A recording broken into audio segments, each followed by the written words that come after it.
Bismillahirrahmanirrahim. Assalamualaikum warahmatullahi wabarakatuh. Alhamdulillah. Alhamdulillahilladzi hadana lihada wa ma kunna linahtadiya laula an hadana Allah. Asyhadu an la ilaha illallah wahdahu la syarika lahu wa asyhadu anna Muhammadan abduhu wa rasuluh. Allahumma shalli wa sallim ala Muhammad wa ala ali Muhammad. Ma'asyiral ikhwah yang kami muliakan, alhamdulillah kita bertemu kembali pada kesempatan ataupun majlis yaitu ilmu tajwid dasar, dan insyaallah kita memasuki ke pertemuan yang ke-25. Pada kesempatan kali ini insyaallah kita akan membahas hukum berikutnya yaitu hukum mutaqaribain. Sebelumnya pada pertemuan ke-24 kita telah membahas yaitu 23 dan 24 ya, kita telah membahas hukum mithlain ya, yang semisal. Maka pada pertemuan kali ini kita akan membahas yaitu mutaqaribain. Apa itu mutaqaribain? Mutaqaribain yaitu dua huruf yang berdekatan baik makhraj dan sifat dan sifatnya.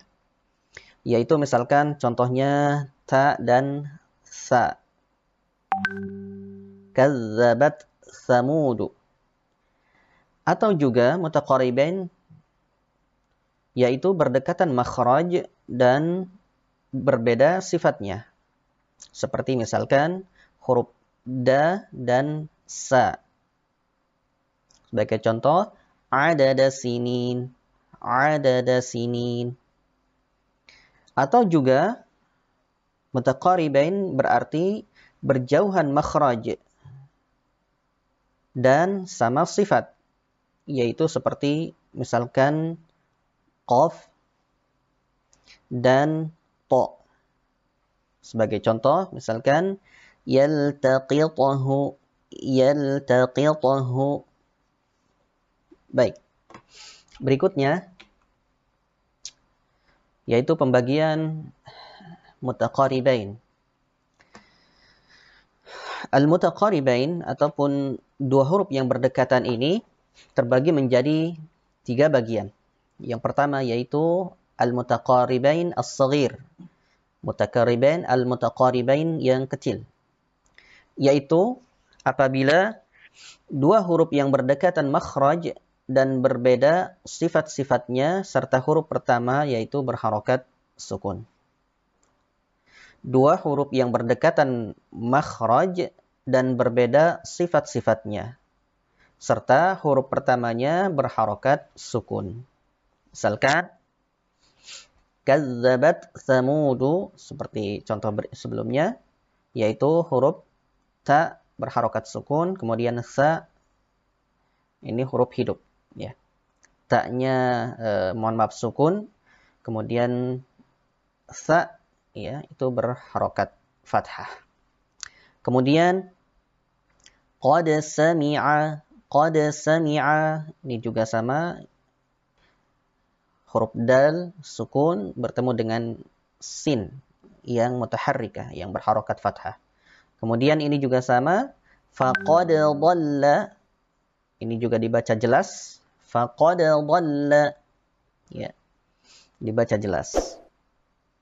Dal sukun bertemu dengan huruf bo ya. Kemudian berikutnya al-mutaqaribain al-kabir ataupun yang besar. Mutaqaribain kabir ya.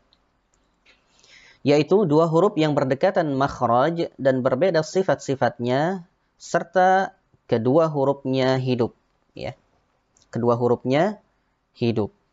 Seperti misalkan min fawqikum, qaf dan kaf. Dua-duanya hidup ya. Kemudian bil bayyinati thumma. Kemudian adada sinin, adada sinin. Ini termasuk kabir. Yaitu apabila huruf yang pertama dan kedua yang berdekatan yaitu kedua-duanya berharokat. Kemudian yang ketiga, bentuk yang ketiga, dan ini menurut sebagian kitab memang tidak disebutkan mutlak ya. Tidak disebutkan ada pembagian ini, tapi kita mengambil salah satu kitab yang disebutkan al-mutaqaribain al-mutlaq, yaitu dua huruf yang berdekatan makhraj ya, dua huruf yang berdekatan makhraj dan berbeda sifat-sifatnya, sedang huruf pertama hidup dan kedua sukun ya. Yang pertama hidup, yang kedua sukun, berarti kebalikan daripada yang pertama ini. Jika ini yang pertamanya adalah sukun, yang kedua huruf hidup, maka yang mutaqaribain mutlak ini adalah kebalikan daripada yang nomor satu, ya. Yaitu yang pertamanya huruf hidup, kemudian yang keduanya adalah huruf mati ataupun huruf sukun. Contohnya, wala yastathnun, wala yastathnun. Baik. Secara garis besar, mutaqaribain ini hampir seluruhnya tidak diidghamkan kecuali hanya di dua huruf saja. Apabila lam bertemu dengan ra. Ya. Lam bertemu dengan ra, mohon maaf, satu saja mungkin barangkali ya. Lam ketemu dengan ra. Misalkan qur rabbi ya. Qur rabbi, qul rabbi, qur rabbi. Baik. Baik, demikian barangkali penjelasan singkat tentang pembagian daripada mutaqaribain. Mudah-mudahan bermanfaat. Kita cukupkan. Subhanakallahumma wa bihamdika asyhadu an la ilaha illa anta astaghfiruka wa atubu ilaik. Wa sallallahu ala Muhammad wa ala alihi wa sahbihi. Wassalamualaikum warahmatullahi wabarakatuh.